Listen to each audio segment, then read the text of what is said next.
pela Escola de Comunhão e até hoje também, né, tem auxílio e unidade dele. Então, agora, para sermos pontuais, a gente pode fazer a oração e já começa o tema, Padre.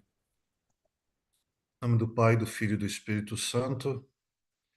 Senhor nosso Deus, pedimos a tua graça, a tua presença, que a força do Espírito Santo nos ajude sempre a ter o coração e a mente abertas para tudo aquilo que você quer nos inspirar nesse momento. Pedimos, Senhor, que a nossa alma seja sempre iluminada pela tua presença, que possamos nesse momento deixar de lado tudo aquilo que é negativo, que atrapalha e possamos encher o nosso coração de coisas boas, de coisas úteis para nossa alma, de coisas úteis para nossa vida. E demos glórias ao Pai, ao Filho e ao Espírito Santo, como era no princípio, agora e sempre. Amém. Pronto. Então vamos começar, né? Eu tomei a decisão, Cláudio, de não usar a PowerPoint, de fazer esse momento como realmente uma partilha, embora eu tenha os pontos que gostaria de tratar com vocês. Então, o tema ser família, ser esperança, ele tem uma profundidade grande na nossa existência por um motivo simples. A realidade básica mais profunda de uma sociedade se chama família. E é justamente essa entidade mais básica, essa instituição mais básica, que tem sofrido ataques de todos os lados em todos os tempos. Se a gente pensa no conceito de família, então a gente vai olhar lá uma palavra uma bonita, né? Antropologia, lá nas origens da humanidade, onde as pessoas se juntavam, estavam juntas. E a sobrevivência dependia de estar juntos. Pode imaginar do tempo das cavernas, tem uma animação que eu assisti tempos atrás, né, que eu não sei o nome em português, mas de uma família das cavernas que tem a vovó, que tem a filha, que tem o pai e tudo. Mas o agrupamento em família era a proteção e continuou sendo a proteção por todos os séculos. Então você vai ter lá no mundo antigo os nômades que estão em família e vivem em família e são unidos em família. Se a família não estava unida, se ela se separava, corria um risco de morte, porque precisavam estar juntos, tanto não só para a produção, não só para a defesa, mas também como existência como um todo. Você vai pegar lá no mundo hebreu, você vai ver as famílias, você vai ver a família de Abraão, a família. E o conjunto de famílias chegava, às vezes, a ser um grupo de 200, 300 pessoas, que se chamava família. Os mais estreitos e aqueles que estavam juntos. Então, um primo, um tio, eram chamados de irmãos. O conceito de irmandade, de estar juntos, era muito forte, muito forte. Você vai encontrar em Israel uma figura interessante, que é a figura, por exemplo, do Vingador, o Goel, que se alguém fizesse mal a alguém da minha família, uma pessoa assumia o risco, assumia a responsabilidade de vingar a minha família, e o outro podia se exilar, ir para longe. Mas se aquele encontrasse, tinha até a força de tirar a vida do outro, porque ele era o defensor daquela família. Tão forte era o senso de família. Isso também nós tivemos de modo muito negativo, né? Isso não é positivo. Também no Nordeste, né, a gente via nas décadas passadas, né, as famílias que se defendiam, né?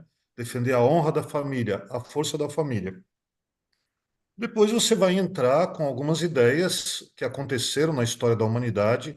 Você vai ver, por exemplo, um Platão que, no livro A República, ele vai defender que é o Estado que tem que cuidar dos filhos, das crianças, e que a família ela deveria ser aquela mantenedora do Estado, né? Então vamos ter também essas ideias. Mas como o cristianismo tomou conta de boa parte do mundo conhecido, o conceito de família que entrou é o conceito cristão. O conceito cristão. Isso vai entrar muitas vezes hoje em muita discussão, porque falar de família hoje é uma coisa muito polêmica. Nós hoje temos famílias que não são propriamente compostas de pai, mãe, filhos. Nós temos hoje famílias nossas que têm uma mãe que leva para frente, famílias que os pais deixaram a criança foi criada pelos avós que assumiram a função da família mesmo daquela criança, daquela pessoa. Aham. Não, é o.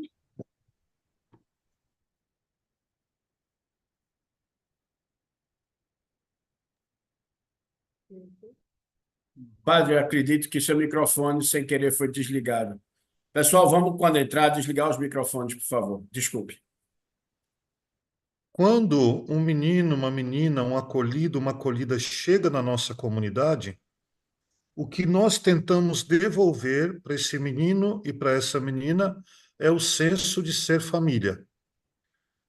Aí você pergunta, mas ele não tinha família em casa?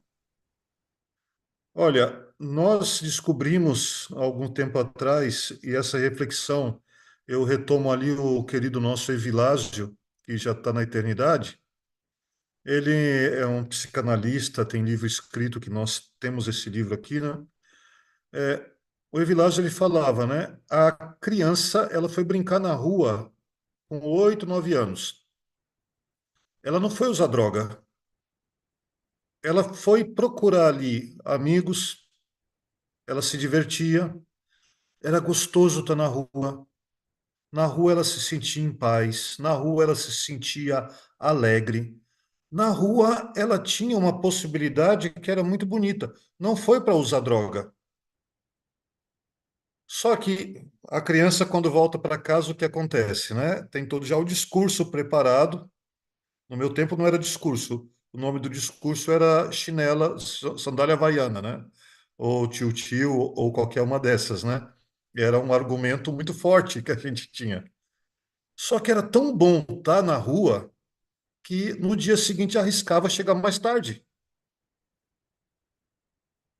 Que força havia ali que fazia com que apanhar em casa fosse menos problemático do que valia a pena pagar o preço? Olha, gente, uma coisa que precisa tirar da cabeça, pai e mãe que estiver assistindo, né? Pai e mãe não devem colocar na cabeça eu tive culpa. Mesmo se teve alguma participação nas dificuldades, não vai resolver nada dizer eu tive culpa. Porque não se trata aqui de ter culpa ou não.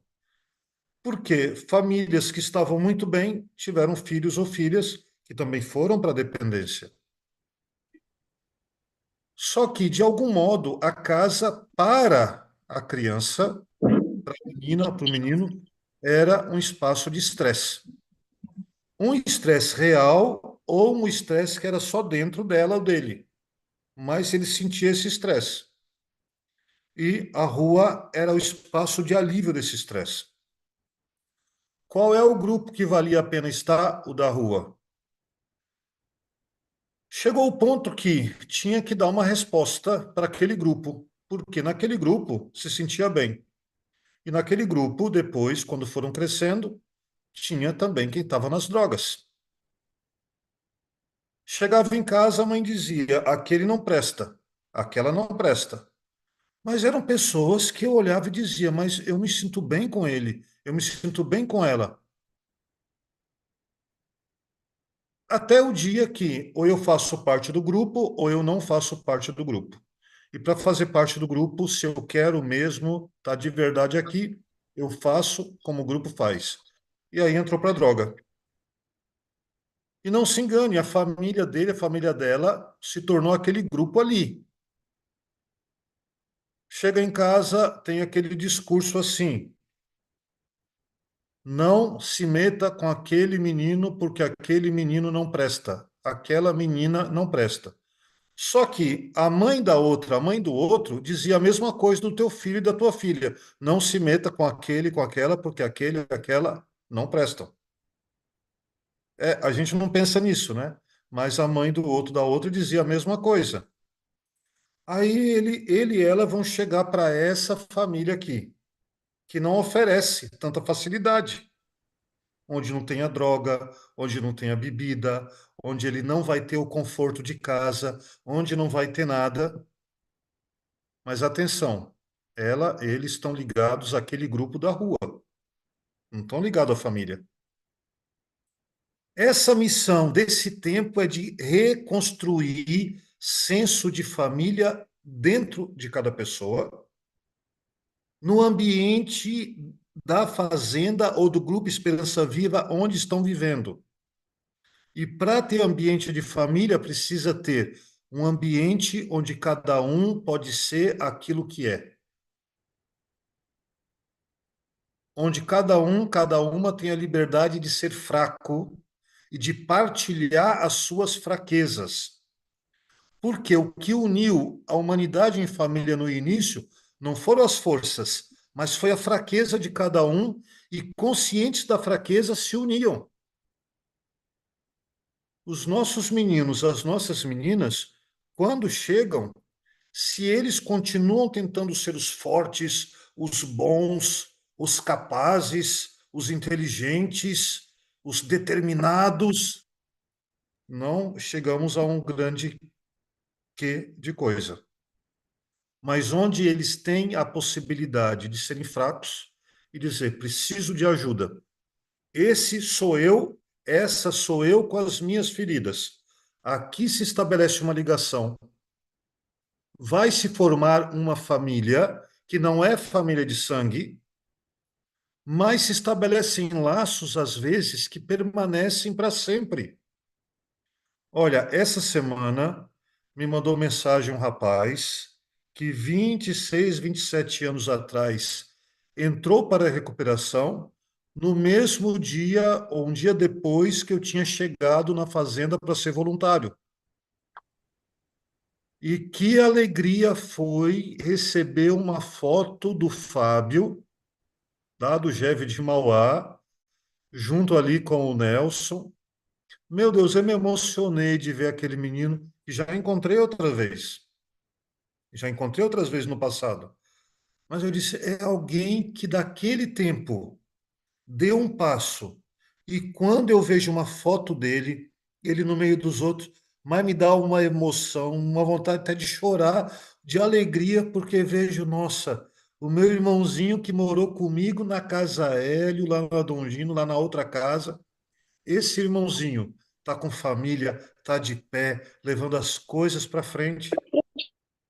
E depois, Cláudio, você sabe disso também, vários de vocês, que às vezes entre nós, principalmente entre nós, temos uma abertura de alma que às vezes na família natural não conseguimos.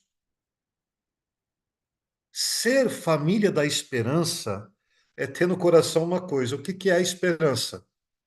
É acreditar, sabendo que é verdadeiro, algo que eu ainda não estou vendo. E por isso a esperança está muito ligada à fé. E para viver a esperança entre nós, é vida de família, e não existe família sem a prática da caridade, sem uma vida de caridade entre nós, que é verdadeiramente de ter essa vida interior profunda, de amar de um modo sobrenatural o outro. Amar de modo sobrenatural, a família ama de modo natural. Agora, quer reconquistar o teu filho, tua filha como família? É o amor sobrenatural, que é a caridade. Então, a esperança, ela anda de mãos dadas com a fé e com a caridade, caris, um amor sobrenatural, que vai na linha do outro amor que a gente chama ágape. Ágape. Então, tá, a esperança, ela não existe dissociada dessa fé profunda. Pode ser que você não acredita em Deus. Pode ser que alguém não acredita em Deus. Como tem um irmãozinho nosso, que há muitos anos na Alemanha, ele não acredita em Deus, ele vem do mundo dos muçulmanos, né, do Irã, e ele disse, Padre Márcio, eu não consigo acreditar em Deus por causa das coisas horríveis que eu vi acontecer no meu país em nome de Deus. Mas eu acredito nesse amor que existe entre nós. Nesse amor eu acredito. Então, fé não significa para nós necessariamente que alguém acredita numa ideia de Deus, mas que acredita naquele amor profundo que é o próprio Deus. Para mim, o amor profundo é a existência do próprio Deus. E eu não sou uma pessoa que crê no amor e crê em Deus sem praticar a vida da misericórdia, da caridade verdadeira. Então, não é assim que é uma família que se ama de verdade, que acredita, que vai junto, que recomeça. Então, nós somos família, somos esperança. Agora, nós também somos família da esperança. E essa família da esperança, ela não é chamada no mundo para levar estruturas. Fazenda da Esperança não se resume a uma estrutura de prédio, de casas, onde se entra num portão escrito Fazenda da Esperança. Porque a Fazenda da Esperança, nesse momento, está ali onde está a Dona Luzia Dantas, onde está a Fazenda de Itabira, onde está o Geve, onde está a Cristina, onde está cada um. Ali está a família da esperança. Ali está o carisma da esperança. E o bonito do Geve é esse. O Geve é o carisma puro, sem estruturas. Sem estruturas. O Geve é a possibilidade de ser família sobrenatural, sem necessariamente ter estruturas. Mas, gente, mas a nossa obra não começou justamente assim? O Nelson não começou indo na esquina e levando todo mundo para a casa dele, não. Na esquina se encontravam, ali começou aquela força. Aí foram para a paróquia. Cada um voltava para casa no final da missa. Cada um voltava para casa depois dos encontros. E em casa ia tentar viver essa vida. Depois, quando foram morar juntos, não trabalhavam fora, trabalhavam o dia inteiro na rua. Não tinha uma casa que protegia todo mundo dentro. Trabalhavam, voltavam, iam na paróquia, voltavam para casa e tinham essa vida, digamos, que era dentro da sociedade. E aqui você percebe a riqueza, a beleza que é ser família da esperança. Ser família da esperança não é estar dentro de uma estrutura, mas carregar dentro uma profundidade de carisma que me leva a viver com liberdade aonde eu estou. E Jesus não disse no Evangelho: levai fazenda da esperança a toda criatura.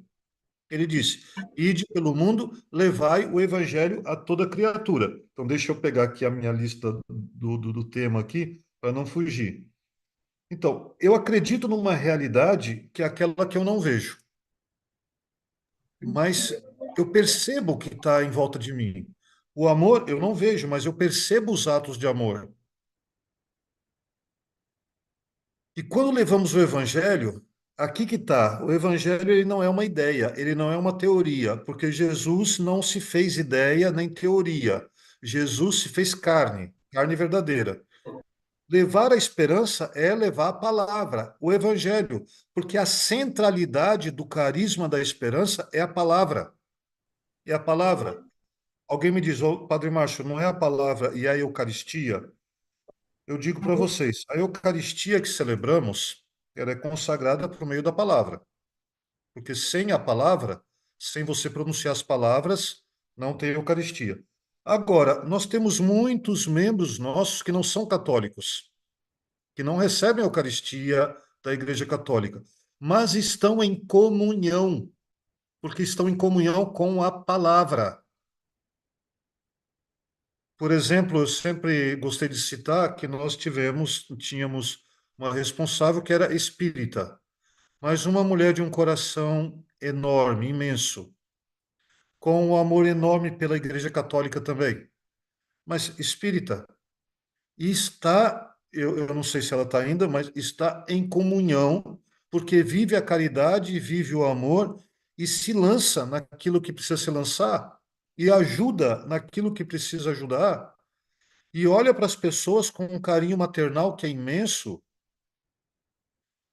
Nas nossas famílias não é assim. Na minha família, por exemplo, tem evangélicos, tem católico. Entrou também para a família alguém que não professa nenhuma fé, ou que talvez acredita em outra coisa, que a gente não entende o que é, mas a gente respeita. Quando estamos juntos, ninguém é contra o outro, porque a gente está na mesma sala, comendo junto, fazendo festa juntos. Ali tem senso de família. Então, hoje, se nós queremos realmente viver aquilo que é ser família, ser esperança dentro do nosso carisma, a centralidade é a vida da palavra. O primeiro ponto e o primeiro e fundamental é esse, a vida da palavra. Nós estamos muito habituados também ao fazer, né? A nossa educação, ela nos levou muito ao fazer. E o fazer, ele é importante, mas o ponto central para nós não é o fazer. O ponto central para nós é esse relacionamento de amor mútuo, que nos leva a fazer também pelo outro. Se nesse momento eu tenho dentro do meu coração algo que é forte para nós, é isso daqui: família é relacionamento. E deixa eu pegar aqui já a outra colinha que eu tenho, porque eu tenho a tendência de começar um tema e daqui a pouco eu vou falando outras coisas que não é tanto próprio do tema, mas porque é interessante. Então, olha, a primeira coisa que a gente tem dentro do coração, como família, é o senso de pertença. Eu falava isso hoje de tarde para outro grupo. Pertença. Eu pertenço a uma família. Como é bonito, por exemplo, quando eu sei, eu pertenço a essa família, eu faço parte dessa família. Agora, nós nos deparamos com um problema sério. Nós temos três grupos muito específicos de pessoas na recuperação. Três grupos específicos. O primeiro grupo a gente chama de grupo de perdas. E isso, essa semana eu vou trabalhar com outro grupo também. Grupo de perdas, qual é? Filhos adotivos, filhos de pais separados, que hoje tem bastante, que quem criou foi a avó, os tios, pais extremamente ausentes porque tinham que trabalhar ou porque não estavam, ou porque filhos, filhas que tinham alguém doente na família quando eram crianças, estou falando de criança. Tinha alguém doente na família e a atenção tinha que ir para aquela pessoa doente, e por causa disso a criança sentia, não posso agora ter atenção. Grupo de perdas. Todos aqueles que chegam para nós, ou quase todos que chegam para nós, que pertencem a esse grupo, têm uma sensação de que eu não faço parte, eu não pertenço. Aí eu entro para um grupo, eu saio, aquele trabalho era bom, mas não serve, aquela igreja era boa, mas não serve. Estou sempre indo para outro lugar, eu estou sempre indo embora. É a figura daquele menininho com a trouxinha nas costas no caminho indo embora. Grupo das perdas. Sentimento qual é? Não faço parte. Se não faço parte, mesmo que eu sei que sou daquela família, mas não me sinto parte. Aí você vai ver as fotos, ele está sempre de escanteio, está sempre no fundo, está sempre escondido, ou não aparece. Tem festa de família, eu sumo, ou apronto alguma coisa, eu não faço parte. Quando entra na disposição de viver essa outra família, que é a família da esperança, que é essa vida aqui, o que eu faço? Eu entro numa outra dinâmica. Eu entro numa dinâmica de perdão, de recomeço, de diálogo, de pertença. Agora eu faço parte. Ajudar uma menina, um menino a fazer parte de algo, sentir que faz parte, olha, é uma coisa fantástica. Eu contava ontem para a escola de comunhão uma experiência que tive alguns anos atrás, muitos anos atrás, quando estava no Brasil, porque tínhamos que preparar uma festa, festa de São Francisco. E por 2 meses eu tinha que organizar a banda. E faltava um baterista. E faltando um baterista, eu convoquei os meninos, perguntei quem sabe tocar bateria, que gostaria, ninguém se apresentou. Até que se apresentou um rapazinho de 17 anos, que ele disse: Eu não toco muito bem, mas posso tentar. E ele chegava antes dos outros, organizava a sala, esperava passar vozes, instrumentos, até chegar a parte dele. E durante um mês ele fez isso, terminava tudo, ele ajudava a limpar, a arrumar, colocar em ordem. Depois de um mês, um dos rapazes que estava na fazenda foi lá ver o ensaio, pegou as baquetas da mão dele e deu um show na bateria. Mais tarde veio ele falar comigo, triste, triste, triste, disse: Eu queria entregar a bateria. Eu disse, mas por quê? Não, porque ele toca melhor do que eu, deixei ele tocar. Eu falei, não, você está um mês treinando, você está um mês junto, mas eu não sou bom como ele. Não me interessa. Você é bom em fazer família, você é bom em estar junto. E para mim isso vale mais do que qualquer coisa. Se você não vai tocar, tá bom, mas ninguém vai tocar bateria. Vai ficar sem bateria. E ele continuou. No dia da festa foi um espetáculo, tocou muito bem. Ele ficou numa alegria, ele disse: Eu consegui fazer uma coisa boa, eu consegui apresentar uma coisa boa, e estava vibrando de alegria. E ele sempre vinha e partilhava as coisas, dizia tudo. Tá bom. A mãe dele não era tanto de acordo que ele tivesse conosco, que ela achava que ele não precisava da recuperação. E até entendo a mãe, tendo um filho jovem, mas ele insistiu com a mãe e ele permaneceu até o final. Passaram-se uns 3 anos, eu nunca tive notícia dele.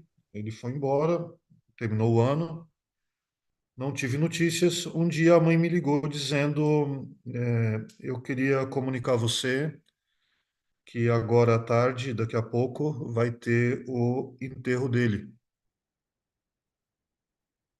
Eu fiquei, dei um pequeno choque assim, né? Enterro. Ela disse: Sim, ele sofreu um acidente há quase um mês e ficou em coma e ontem ele faleceu. E a mãe falou, mas tem uma coisa que eu queria que você soubesse, que quando teve o acidente, a ambulância veio buscar, a enfermeira disse que ele repetia o tempo todo, chama o Padre Márcio da Fazenda da Esperança. Chama o Padre Márcio da Fazenda da Esperança. A mãe não chamou. Mas o que me marcou, que eu sabia que não era eu, era a vida da fazenda que ele um dia encontrou e que mesmo 3 anos afastado, na hora de dor dele, ele lembrou dessa família que marcou a história dele. E por isso ele repetia: chama da Fazenda da Esperança. Algo permaneceu forte dentro dele. E é uma ligação que você não destrói mais se ela foi verdadeira. Por isso eu digo aos meninos e meninas que passam por nós: olha, se você quiser depois arrebentar a tua vida, você faça, mas você vai usar droga no buraco mais fundo que você encontrar, mas você vai lembrar sempre dessa vida aqui e vai ser terrível. Porque qualquer palavra, qualquer música, qualquer sinal que lembrar você dessa vida aqui vai te apertar dentro do coração, porque vai estar marcado ali. Você não tem mais como escapar dessa força que vai tomar a tua alma. E vai ser sempre muito mais difícil, porque vai doer dentro de você cada vez que você escutar uma música, escutar uma fala, escutar qualquer coisa que te lembra dessa realidade, isso vai ser forte dentro de você. Mas não é assim quando a gente lembra de uma avó que a gente amou tanto que já foi para o céu. Não é assim quando a gente lembra de alguém que a gente ama da família que está longe. Essa é família. Depois, eu percebi também, né, nesses anos todos, eu não vou entrar tanto nisso, que muitos dos nossos jovens feridos, para o sul não tanto, mas mais para o nordeste, eu vi que um segundo grupo nosso é daqueles que sofreram agressões físicas, emocionais, psicológicas. Emocionais e psicológicas no sul e sudeste também tem. Físicas eu vi mais para o lado do nordeste, do norte. Menino que a mãe quebrou o braço 3 vezes, batendo nele quando era criança. Recebi menino que tinha marca aqui na cabeça de pai que agrediu. E situações muito difíceis. Dentro fica sempre uma mágoa, uma raiva que vai ter que entrar na dimensão do perdão e vai ter que entrar na dimensão da cruz, onde Jesus diz: Pai, perdoa porque não sabe o que está fazendo. Então vai ser uma outra dinâmica de construir família no meio das dores da história, das humilhações. E pai e mãe não fica se culpando porque a gente educa o filho na medida que a gente foi educado. E a gente repete achando que é aquilo ali que vai funcionar. Infelizmente, quando o filho nasce, não chega do céu uma cartilha, né? Dizendo com ele, com ela, deve agir assim, fazer assim. Seria tão bom, né, se tivesse um manual de instruções para acompanhar cada pessoa, mas não existe. Quantos pais e mães também agiram numa situação de estresse enorme, pesadíssimas. É a dinâmica do perdão, a dinâmica do perdão. Outro grupo forte entre nós, desses 3 grupos, é quem sofreu abuso na infância, quem sofreu abuso. Na parte dos meninos, metade. Na parte das meninas, no Brasil, para cada menino que sofreu violência, tem 3 meninas. E aqui eu não quero entrar nos detalhes, mas os pais não sabem como agir, não sabiam como agir na época e às vezes nunca souberam. E o filho também, a filha não conseguia falar sobre isso. Quando está entre nós e consegue se libertar e dizer, meu Deus, é um choro, viu? Porque olha, se liberta de algo que às vezes nunca conseguiu dizer. É libertação, é libertador. Porque às vezes alguém não consegue ser família porque está com uma ferida. E cada vez que está junto, se toca em alguma ferida que ninguém sabe que o outro tem, aquela ferida dói. E as mães sabem bem como cuidar de filho, de filha que está doente, né? De ir lá na ferida e limpar e tudo. E a vida entre nós precisa se descobrir isso, como ajudar a curar feridas, ajudar a limpar essas feridas, cicatrizar, para poder abraçar, poder estar junto. É redescobrir a força do afeto um com o outro, força do afeto. Eu perguntava para os pais que chegavam para trazer a filha, para trazer o filho para a recuperação, eu perguntava assim às vezes, com quantos anos começou a usar droga? O pai dizia 15 e o filho dizia 12. O pai, não foi com 15? Não, pai, foi com 12. Aí eu perguntava assim, pai, quanto tempo você ficou sem sentir o cheiro do teu filho? Como? Mãe, pai, quanto tempo você ficou sem sentir o cheiro da filha e do filho? Não estou entendendo. Não, porque se você sentasse no sofá junto à noite, abraçasse, você estava sentindo o cheiro, não para controlar. Se você fosse dar beijo de boa noite cada noite, você sabia o cheiro que tem. Se fosse dar um beijo na testa cada vez que encontrasse, cada vez que viesse. Ah, Então, tá. não dá para voltar atrás, né? Não dá. Mas dá para fazer hoje. Dá para renovar o afeto hoje. Dá para recomeçar hoje. E faz assim, ó, quem é casado e está em casa, começa dando esse beijo na testa dos filhos que estão em casa, na esposa, no esposo.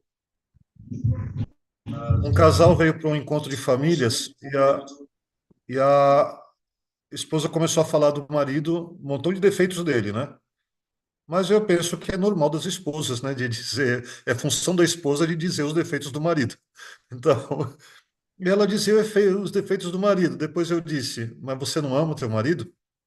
Eu disse, amo. Então fala para ele, olha para ele e diz, eu te amo. Esposa que está aí do lado aí, você tem coragem de olhar para o teu marido agora e dizer eu te amo? Ela falou, mas ele sabe. Não, não é ele sabe. Você está dizendo tudo quanto é defeito dele. Por que que você não diz para ele eu te amo? Eu estou vendo aqui a esposa que não está querendo dizer aí do lado eu te amo para o marido. Pode olhar para ele e dizer eu te amo. Olha para ele, vai. Agora, não estou pedindo a quem está na tela. Olha para ele e diz eu te amo.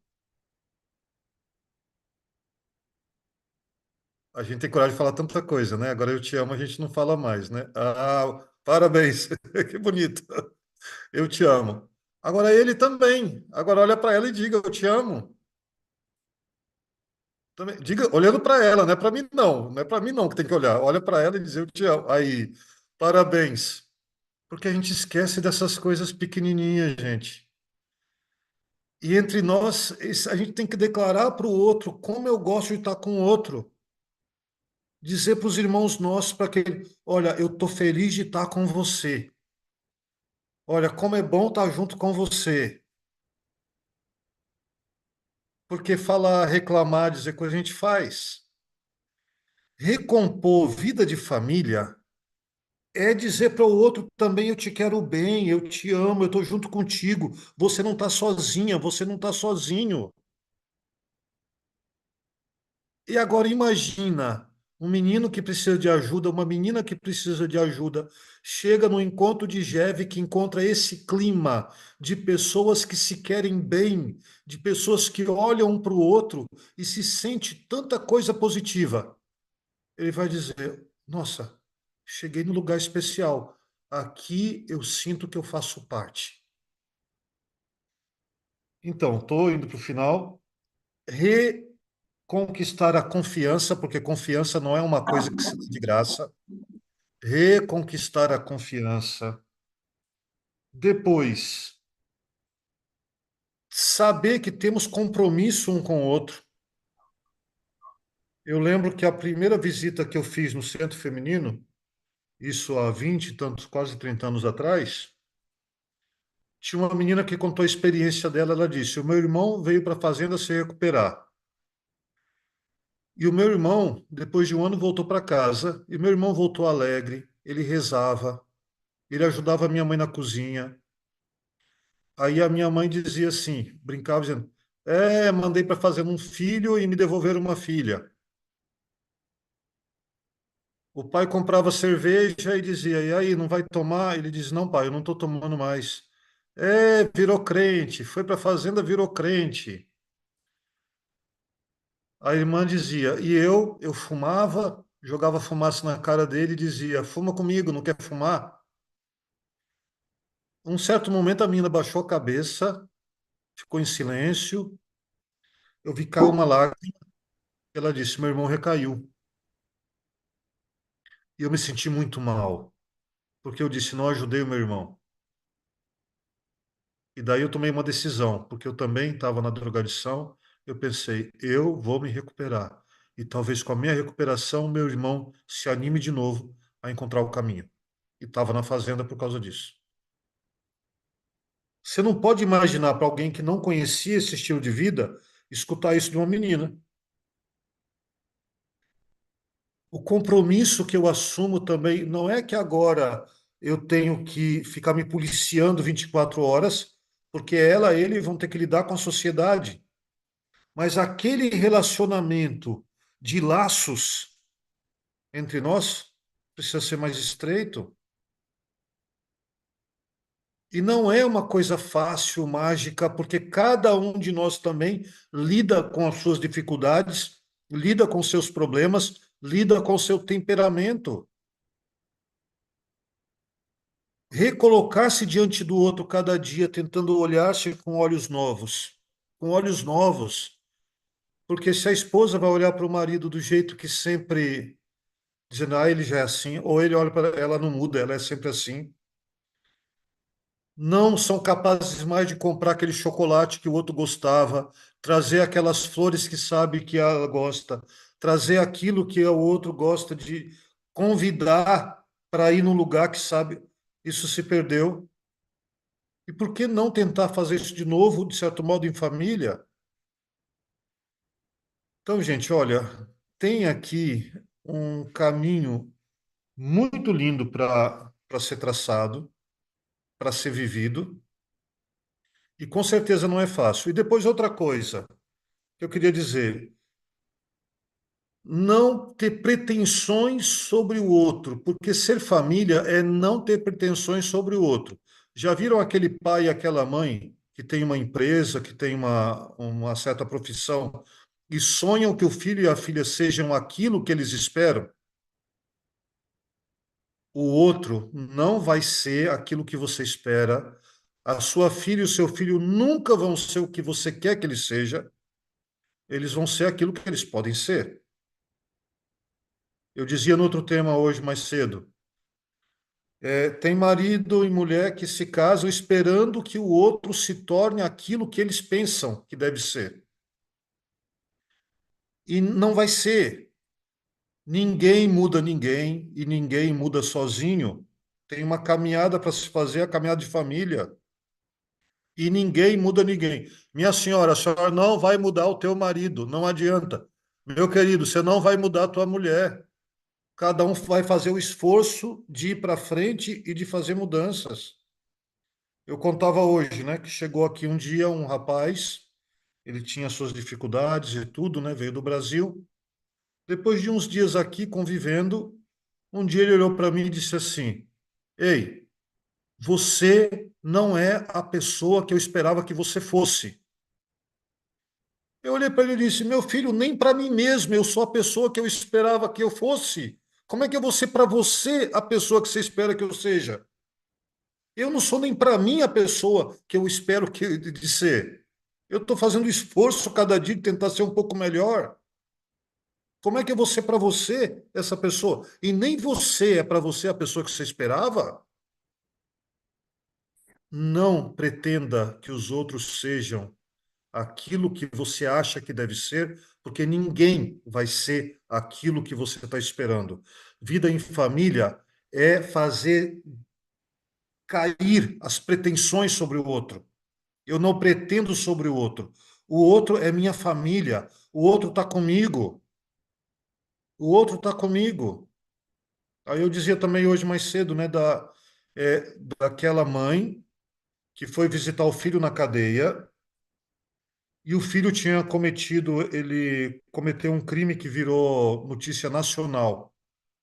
Eu não lembro mais o nome dele, mas foi uma coisa muito feia que fez com um casal de namorados e tudo. E eu lembro que a jornalista foi perguntar para essa mãe, disse: Você vai visitar ele? Eu disse: Sim, vou visitar. Ela disse: Mas o teu filho é um monstro. Mas ele é um monstro. Aí a mãe respondeu: Mas aquele monstro é o meu filho. Então, às vezes a gente esquece que a gente é família, independente quem o outro é ou como o outro é. Nós não aprovamos dentro de família que as pessoas façam certas coisas. E nem devemos. Mas não posso esquecer nunca que tem um vínculo. Esse vínculo permanece. Ser sinal de esperança no mundo hoje, eu penso que isso é uma forma muito séria. É resgatar o sentimento de família, o senso de família. Aí você chega numa empresa, a empresa diz: Olha, a família, vamos dizer, a família McDonald's, a família, sei lá, não é família. Ali é empresa. E não serve como família. Virou moda, né, chegar num grupo e dizer: Bom dia, família. Boa noite, família. A gente deveria ter um respeito imenso por esse nome, família. A gente deveria ter uma veneração por esse nome, família. Reconquistar o valor de ser família, porque na família está depositada toda a esperança de ir para frente. E não estou falando aqui somente da família natural. Estou falando daquela família que tem uma união que vai além da natural. Essa família da qual a gente faz parte. Essa família da qual a gente faz parte. Já falei 45 minutos. Penso que nesse momento devo parar de falar e abrir espaço. É isso, Cláudio? É de fato uma graça recebida que nem não deu para ver que passou 45 minutos, sinceramente. Essa é a diferença de formação para aula. De fato, foi uma formação para a família. Estou aqui emocionado. Mas vamos deixar o povo de Deus falar, né? E quero registrar, padre, que toda a comissão de formação está presente, desde Ana Cachuco, lá do outro lado, na África, Cristina, Luciano, é, e Tati, está todo mundo da comissão aqui. Parabéns à comissão, né? E vamos agora às perguntas pertinentes claro, a essa graça recebida. Pode levantar a mão. Também, se quiser dar um breve testemunho, brevíssimo também, né? Um feedback para o padre, um fruto, mas vamos lá. Então, lá embaixo tem reação, você toca no bonequinho e levanta a sua mão. Ou já pode abrir o microfone e ir direto para a sua fala.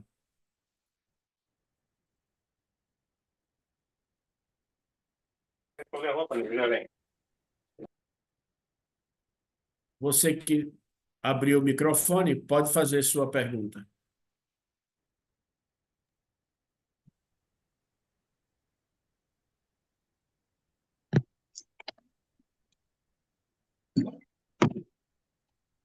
Ok. Então, tem um corajoso e uma corajosa. Padre, geralmente as mães, os pais têm aquela pergunta que não quer calar, né? Onde foi que eu errei? Como você falou, não é? Quando esta é muito concreto, o que é que um pai e uma mãe desse, né, precisa entender mais um pouco? Porque você falou que a culpa não deve estar em pauta, mas uma orientação para eles. Aí você ficou oferecendo, nem que seja uma colherzinha de uma coisa, entendeu? E meu irmão não vai ter condições de fazer isso fora na casa dela, até porque a casa dela é bem Um simples, né? momento. Olha, vamos Oi, desligar o microfone, por favor. Olha, oi, gente, Ok. posso principalmente falar? as mães, principalmente as mães, a mãe, desde que a criança nasce, quando a criança chora, ela já se pergunta o que que eu estou errando. E isso permanece nas mães até a fase adulta. Então, toda mãe tem isso. O filho está chorando, eu fiz alguma coisa de errado. O filho ficou doente, eu fiz alguma coisa de errado. Então, esse sentimento nas mães é muito forte, porque é sentimento materno. E não significa que a mãe errou, significa que teve algo na criança, na pessoa, que ficou marcado. E isso às vezes não depende da mãe ou do pai, naquilo que. E mesmo se dependesse, hoje não resolve nada dizer onde é que eu errei, onde foi a minha culpa. Se liberta desse sentimento de culpa, porque esse é um peso inútil que você vai carregar. Se pergunta hoje como você pode se tornar para você mesmo uma pessoa melhor, para outras pessoas uma pessoa melhor, para a tua família uma pessoa melhor cada dia. Então, se liberta dessa pergunta: onde foi que eu errei, o que que eu fiz de errado. Se depois, num diálogo, se apresenta: olha, mãe, pai, eu fiquei. Teve uma vez eu dei uma formação, alguns dias, e daqui a pouco, depois de uns dias, uma mãe me ligou chorando que recebeu a carta do filho. O filho disse assim: mãe, descobri quem foi culpado da minha drogadição. Foi você. Então, eu falei, mas você é um sem vergonha. A decisão é sempre dele. Aí eu chamei ele, mas como é que você é sem vergonha desse jeito de culpar a pobre da tua mãe disso daqui, irmão? Desse jeito você não se recupera. Quem permanece colocando culpa nos outros não vai fazer o passo de recuperar-se. Para recuperar-se, eu reconheço que teve aquele ponto, trabalho com o perdão, vou para frente porque já passou, faço todo o esforço que não é fácil, mas não tem uma receita 100% que funcione. O que tem é um esforço de cada dia, de cada pessoa, de se tornar uma pessoa melhor. Obrigado. Nós temos 5 pessoas que levantaram a mão e, se não me engano, a Regina Mara também, ela fez o gesto visual, porque acho que ela não conseguiu botar a mãozinha. Então, Cláudio, por favor, qual vai ser o primeiro? Podemos ir na sequência do Carlos.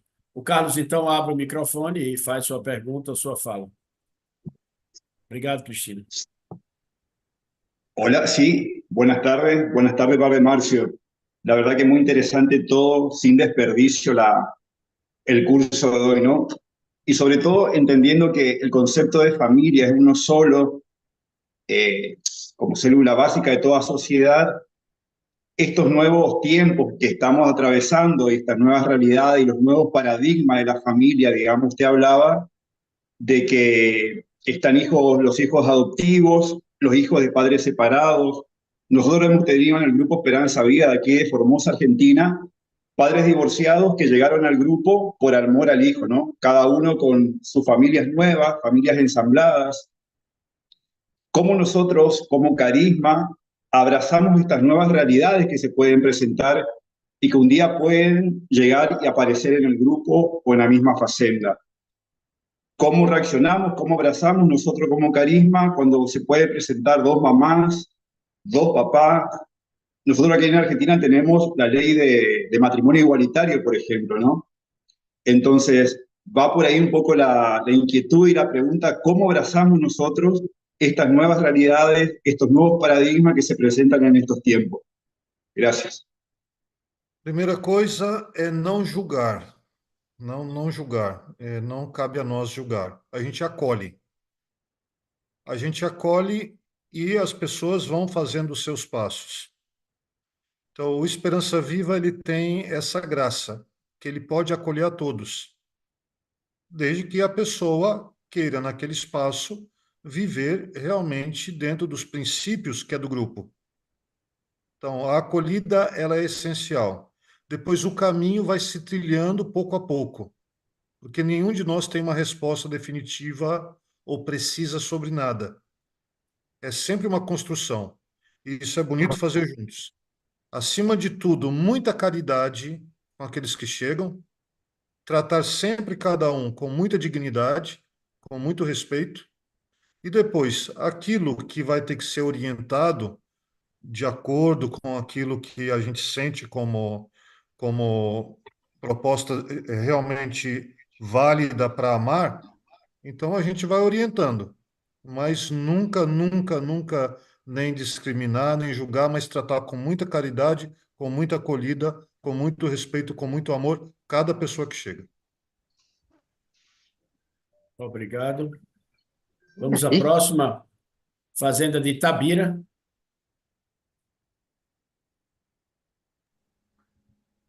Então, boa tarde a todos, né? Me chamo Rodrigo, sou de Belo Horizonte, sou um ex, né? Concluí meu ano de recuperação em 2019.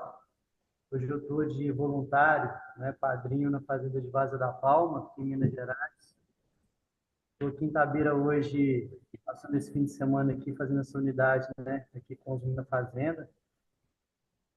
E gostaria de partilhar uma experiência que eu estou vivendo e que tive ontem também, na Fazenda de Vaza da Palma, uma fazenda pequena, né? Poucos acolhidos, uma casa. E nesses últimos dias, muita intensidade, né? Eu faço atendimento lá, sou responsável por acolhimento, né? E dou as primeiras orientações para os meninos que chegam, né? De regras, de como a gente convive, principalmente esse tema, né? O principal objetivo nosso é viver como família, né? Para ter esse respeito, né? Uns com os outros. E sempre vem, né? Tem 2 maninhos lá que estavam tendo dificuldade de convivência, sempre vêm me procurar para fazer colóquio, desabafar e jogar o problema, né, para cima de mim, picuinha um com o outro. Eu sempre procurava bater nessa tecla, né? E primeiro ver Jesus no outro, né? E depois também esse sentido de família, né? Então, lá dentro da fazenda, depois de um tempo de caminhada, um processo, né, a gente entende que a pessoa, quando chega há pouco tempo, 10 dias, 15 dias, uma semana, eles não vão entender isso, né, e viver isso. Mas aí eu acho que dever nosso passar isso diariamente, né, cada situação que acontece com os meninos. Então, tenho trabalhado dessa forma, assim que eu fui, né, que eu recebi isso, para a gente fica fácil, né, viver isso dentro da fazenda e passar isso para os meninos. E entender também que é um processo, né? Então, essa primeira experiência, né, e ontem eu vivi uma experiência, antes de contar essa experiência, dizer que esse tema, compadre Márcio, eu sinto que ficou bem forte no meu coração que nós não podemos descartar ninguém. Ninguém é descartável, né? Independente do tipo de pessoa, da dificuldade, né, que ela traz para dentro da convivência na nossa casa como família, a gente não pode descartar, né? A gente tem que abraçar, amar, superar, né? E acreditar, né, que a pessoa vai dar passos, que a pessoa vai melhorar. Isso que eu tenho entendido. E até mesmo lá na experiência minha na fazenda com o responsável Vaza da Palma, né, quando o menino dá demais, a gente ainda não descarta o menino, a gente procura, né, uma outra opção, né, uma transferência, uma outra realidade, né, uma outra fazenda, que de repente até as pessoas, né, podem se encontrar nessa nova experiência em outro lugar com outras pessoas, né. Tem acontecido isso muito lá, a gente também tem uma unidade muito bacana com a fazenda de Três Marias, né, que sempre acontece isso, a pessoa não se dá bem em Três Marias e se encontra em Vaza da Palma e vice-versa. Eu tenho, né, 4 meses que eu estou lá, eu tenho visto essa experiência lá com o responsável. Né, mas ontem aconteceu um fato comigo, que eu estava vindo para cá, eu passei por Belo Horizonte, né, vim para cá. Planejei o dia, né, saí de Vaza da Palma, peguei Belo Horizonte na parte da manhã e programei uma convivência com meu pai, né? Meu pai já é idoso, 74 anos. Planejei uma convivência com ele no centro da cidade, resolvi algumas questões que resolveu de vir para Itabira, né? Vim para cá na parte da tarde. Quando eu estava com meu pai no centro da cidade de Belo Horizonte, a gente foi vítima de uma quadrilha, né? Uma mulher, mais 3 homens. Tentaram choquear a gente, depois tentaram roubar a gente, agrediram meu pai, né? Rasgaram o braço dele, tomou 20 pontos no braço, pronto-socorro, né? E na hora que aconteceu o fato todo, no início do fato, a mulher veio para cima de mim, respeitou meu pai por ser idoso, mas veio para cima de mim. E a todo tempo eu procurei amar ela, né? Não reagir, não agredir, não, né? Mas a partir do momento que ela pôs a mão em mim, eu tentei me desviar, rasgou minha camisa. E quando meu pai veio para cima, eu falei para meu pai para dar licença, para que eu resolvi a situação, né? Para ele não envolver.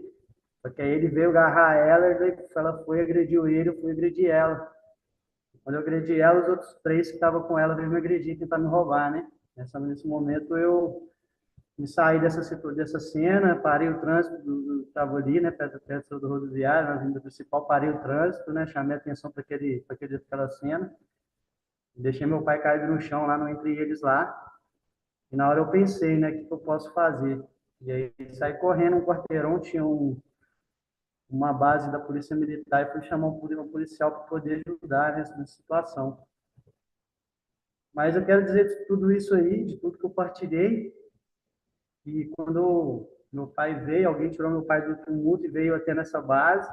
Quando meu pai chegou, eu falei com ele: pai, tem um problema na justiça, eu não posso estar aqui, né? Eu vou embora para casa, depois eu encontro com o senhor, sei que o senhor vai conseguir resolver. E aí passou uma hora mais ou menos, eu liguei para ele, ele estava no pronto-socorro, e foi ter com ele estava bem, resolveu os problemas, nós fomos para a rodoviária e embarquei para Itabira. Só que nesse meio tempo eu fiquei com esse ódio no meu coração, sabe? Passou essa questão de voltar lá, sei lá, mas lógico que eu não ia fazer isso. Mas esse desejo, esse ódio de querer vingança, sabe? De querer matar, de querer morte, né? Esse sentimento não é muito bom. Mas que... Mas que eu lutei contra isso, né? E consegui esfriar minha cabeça, me embarquei para Itabira, vim para cá, né? Cheguei aqui, pus em comum com o outro, partilhei com o outro para pôr esse sentimento para fora. E até hoje, antes da comunhão também, eu pedi perdão para Deus por esse sentimento, né? A raiva dessa menina, desse grupo. E estou mais tranquilo, né? Mas eu entendo que a gente, né, não, assim, Eu fiz isso, 20 anos, né, de drogadição de Cracolândia, eu fiz, cansei de fazer essa cena que foram, né, que foram feitas com a gente, eu cansei de fazer, então hoje foi com a gente foi a vítima, hoje a gente foi escolhido, né, pela, pela força maligna que age nesse mundo, através das pessoas, mas entendo que nós temos que dar oportunidade para todos, né, a misericórdia, palavra forte que eu tenho refletido ultimamente na minha caminhada, sobre a misericórdia, né? Aquele que os misericordiosos alcançarão misericórdia, né? A Fazenda sempre teve misericórdia da minha vida, das escolhas minhas que eu fiz, nem até mesmo dentro da minha caminhada na Fazenda, até chegar no ponto de viver fidelidade e obediência, né, na obra. Não porque também passar isso para quem chega, né? E para quem está lá fora também, porque o tema de hoje é isso, é ser família, ser inspiração de quer que esteja, né? Eu queria partilhar com todos vocês aí. Amém. Ô, meu Ok. irmão, obrigado por essa comunhão forte, né? Obrigado mesmo, rezando por ti, pelo teu pai, e que o coração possa se tranquilizar. Amém. Obrigado. Regina Mara agora, depois Renata, e aí a gente pode ir concluindo. Regina Mara, pode ligar o microfone.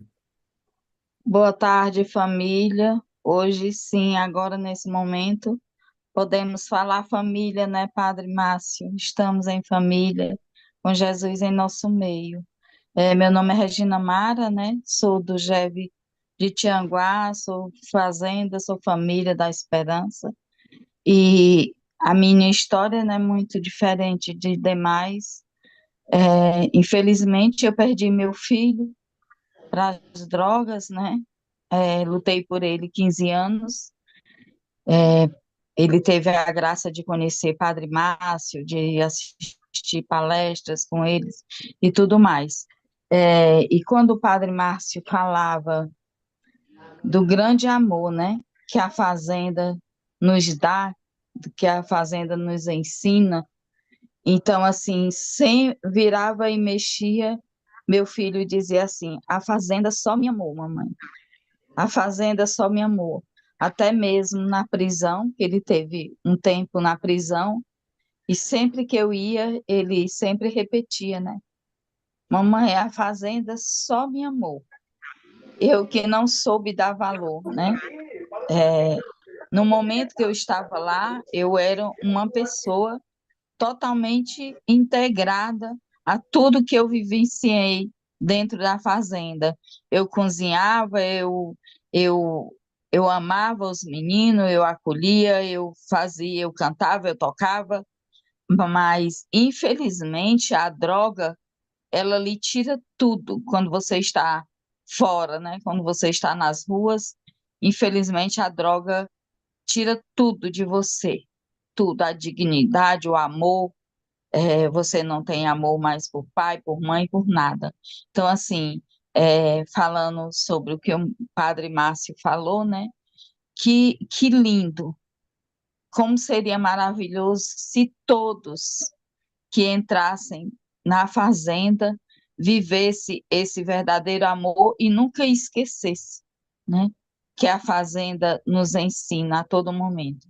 É por isso que até hoje, Padre Márcio, desde e demais que a fazenda, quando me acolheu pela primeira vez, quando eu pedi ajuda para o meu filho, esse amor permanece até hoje e vai permanecer até o fim das minhas vidas, da minha vida, né? Porque é no amor que se constrói tudo, né? Então, assim, é, é uma missão que Deus me deu e eu quero continuar com ela até o fim da minha vida.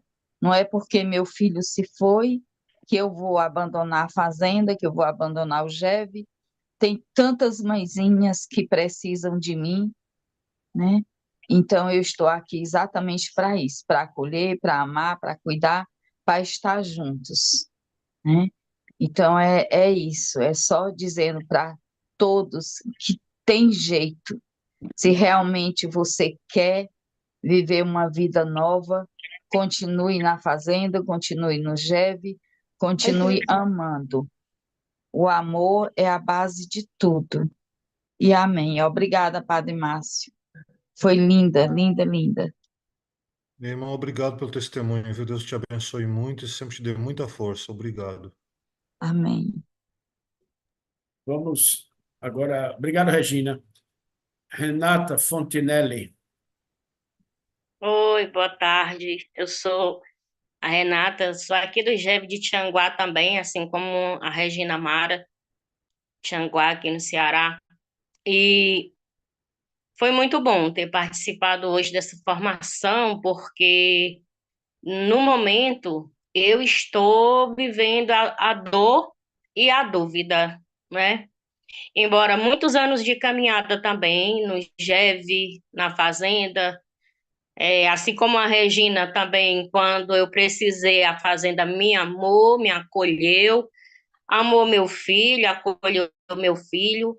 Recentemente, no início desse ano, agora de 2024, ele precisou de ajuda e, mais uma vez, a Fazenda abriu as portas do coração, acolheu e amou ele e me amou também, amou minha família. Mas, infelizmente, né, é, eu não sei, às vezes eu procuro uma explicação, mas não encontro, e nem é bom que encontre mesmo, não, porque senão eu vou começar a fazer julgamento, e eu não quero. E no momento, meu filho não se encontra na fazenda. Ele estava acolhido na fazenda Dom Bosco, em Mossoró, e porventura de alguma coisa ruim, não sei, ele sai da fazenda, no momento se encontra nas ruas, não sei do paradeiro dele, mas assim, ouvir o padre Márcio falar, né?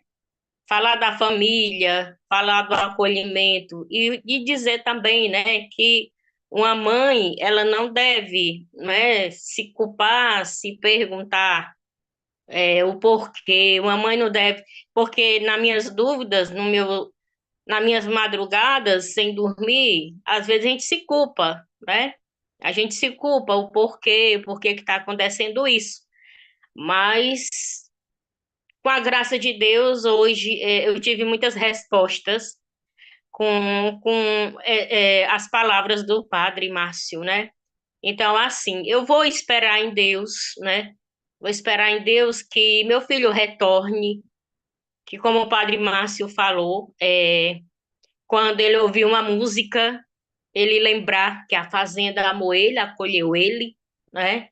Quando ele passar em frente de uma igreja, quando ele ouvir a palavra, ele lembre, é aqui que eu devo estar, é para cá que eu tenho que voltar, né? Então, assim, eu agradeço muito a Deus, a fazenda, a família, o GEV, que me ajuda muito nessa caminhada. E eu espero em Deus, né, que meu filho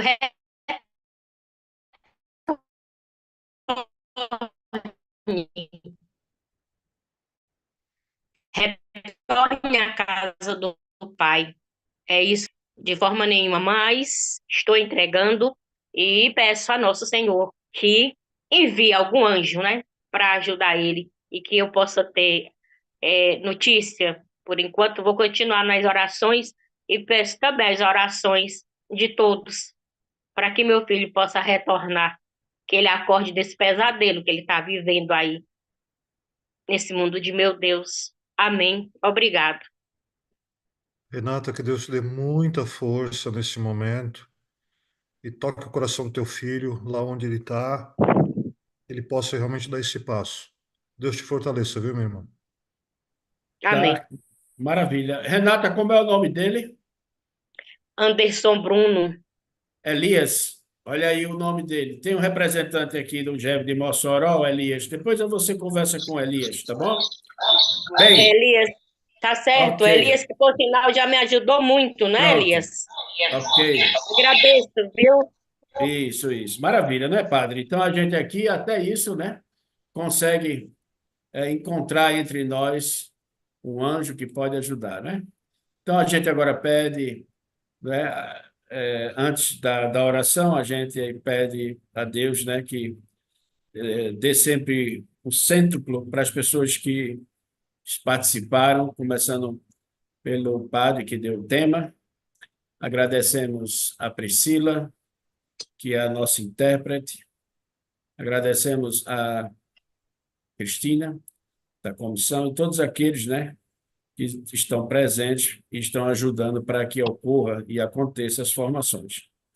Eu acredito, ainda, se não tiver mais alguma pergunta, que a gente pode, né, Cristina, pedir ao Padre Márcio, né? Já são 4h11, para concluir com uma oração, e aí a gente colocar em prática tudo que mais aprendemos na tarde de hoje, né? Ser família. Podemos fazer assim? Agradeço muito esse momento e quero pedir a bênção de Deus para a vida de cada um que está aqui presente. O Senhor esteja convosco e Ele está no meio de nós. E desça sobre cada um, cada uma, as bênçãos dos céus, a bênção do Deus Todo-Poderoso, Ele que é Pai, Filho e Espírito Santo. Amém. Amém. Obrigado, Padre Márcio, mais uma vez. Tchau, pessoal.